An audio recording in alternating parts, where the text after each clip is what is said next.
Hello, I'm Donnegal Gordon. Today we're going to dive even deeper into our character creation. They're just going to have your readers falling absolutely in love with them. Let's get going. So normally when I go ahead and make characters, the first thing that either comes to me is either their name or their appearance. However, I normally can't start writing a character and have it feel like a character until I've figured out what their name is. Now this might be different for different writers. I know some writers who can go ahead and in brackets, they sub in a name that might work for this character, and they're able to change it later with no issues. But for me, it's very inherent to who my characters are. So this is where we'll be starting today's video. There are several ways that you can go ahead and explore this, and there are several things that you want to take into consideration when naming your characters. Things like the genre of your book, the time period it is set in, whether it's the past or the future, or if it's just some world that you've created. You might want to go ahead and consider their species, or if they come from a clan or from a kingdom. The biggest mistake you can make when naming your characters is to have them all sound too similar or the same. You want your readers to have clarity. You never want your reader to be confused about who's talking, who is, in that scene, who's the main character. You always want this to be very clear.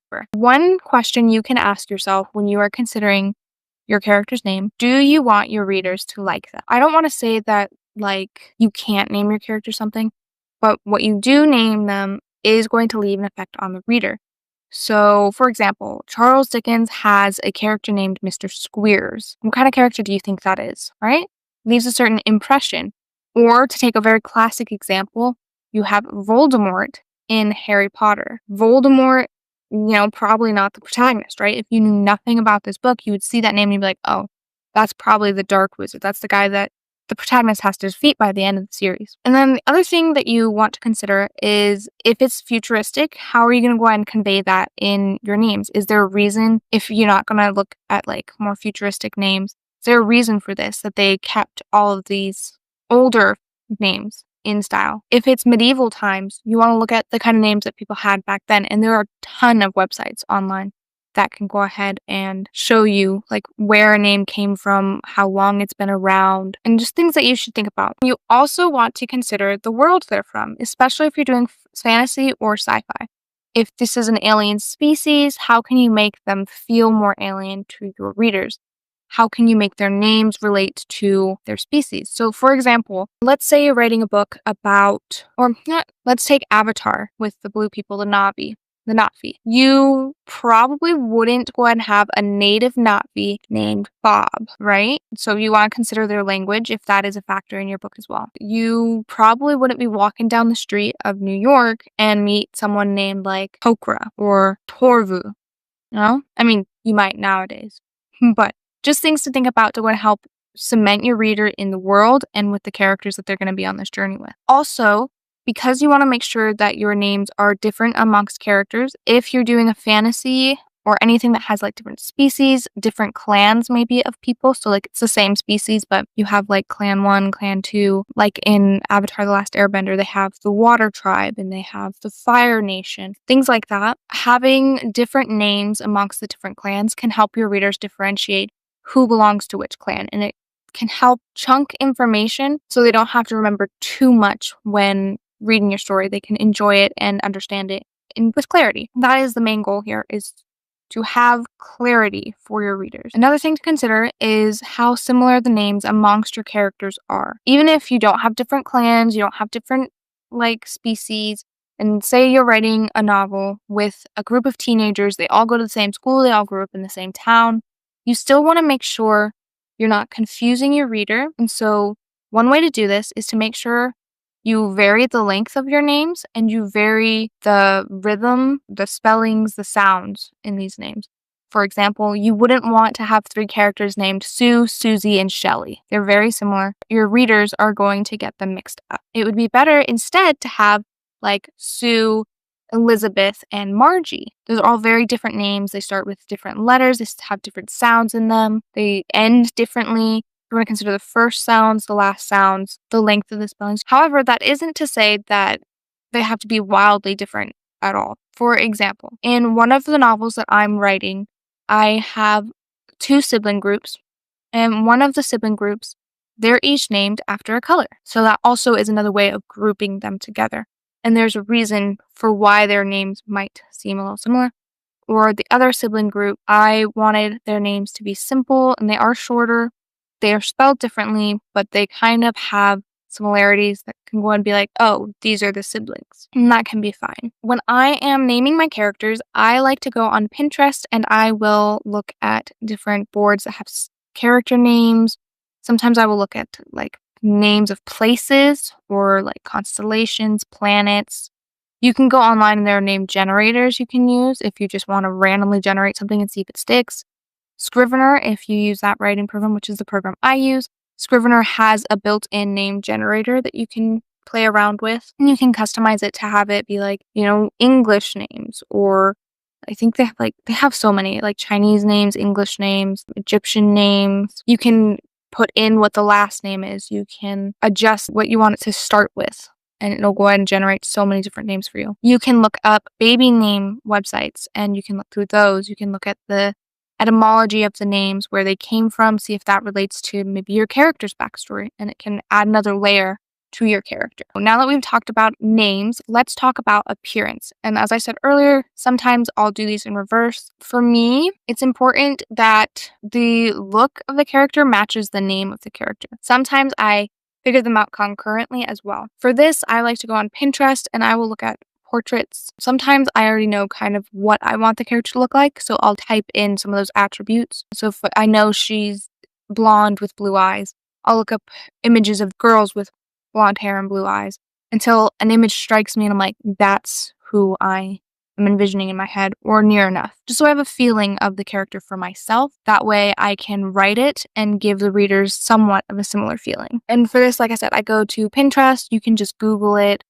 Or if you're an artist, you can draw your own characters and play around with that. You can go into video games, especially like video games like, I know Cyberpunk 2077 has so many modifications you can do to your character, and you can play around with that to get an idea of how these characters are going to look, their heights, their builds. These are very important things to think about and know for when you start writing. For example, if you have a character that is very tall and your characters need to get into this very small air vent, the tall character is probably not going to be the one to do it. Or if they're by themselves, they're going to have to figure out another route to get to whatever they need, just because they physically will not fit. Whereas if you have a small, petite, tiny character, they're going to fit no problem, right? This is another thing where you want to consider, if you're doing fantasy or sci-fi, you want to consider, are they human? Are they alien?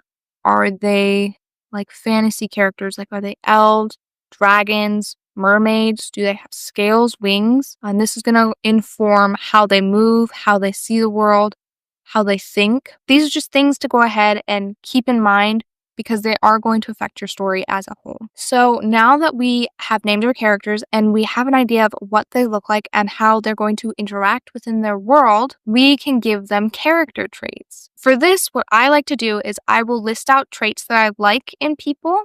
For example, honesty, loyalty, reliability, kindness, animal lover, things like that. Just put down a list of all the traits you can think of that you admire or like, and I want you to do the same with traits that you don't like. For example, for me, I don't like liars.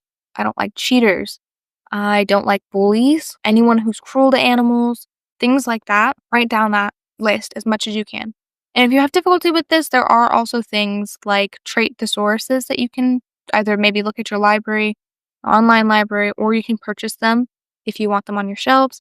And that can really be helpful for this. Once you have all your traits down, I want you to pick about 4 or 5 of the positive traits, and you're going to give those to your protagonist. And maybe 2 or 3 of them to the secondary characters, and maybe 1 to any minor characters. And then you're going to do the reverse for your antagonist and their second characters and their minor characters. So for the protagonist, you're going to choose 4 or 5 negative traits, and you can give that to them. Now, keep in mind, you don't want everybody to have the same exact traits, so do try to keep it varied a little bit. And then, we're not done, you're going to go back to your protagonist and their little group, their cohort. And for the protagonist, you're going to give them at least 2 to 3 negative traits. Because remember, if you want a fully fleshed out character, no one is just pure good and no one is just pure evil. So you want to have 2 to 3 negative traits for your protagonist, and you want 2 to 3 traits that are positive for your antagonist. This will also be really helpful if you want your antagonist to seem like a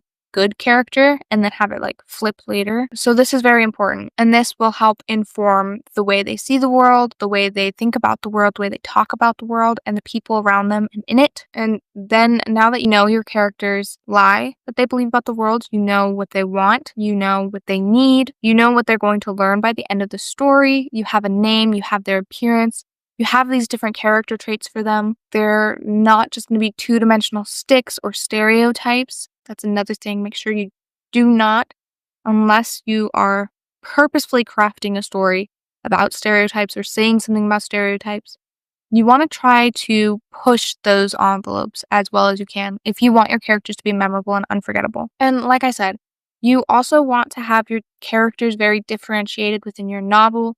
That way your readers aren't confused.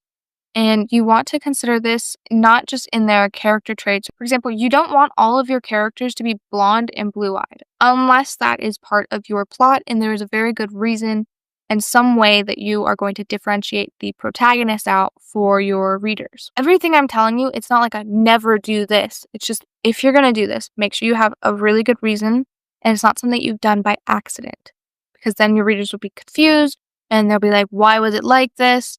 And they might not even finish your book. Another thing that is going to be really great about differentiating your characters like this is that it will automatically give you conflict and tension within all of the relationships in your book and the groups that you might have. Your characters can have similarities. They might have common goals, might have common beliefs. However, they might have very different ways of going about these things, like accomplishing those goals. For example, if you have a group of characters and they are all united because they're trying to take down the empire, well, perhaps you have one character that believes the only way to do that is to go full violence, just tear it down, full anarchy. While you might have another character over here thinking, well, we need to be diplomatic about it and think about what comes after that.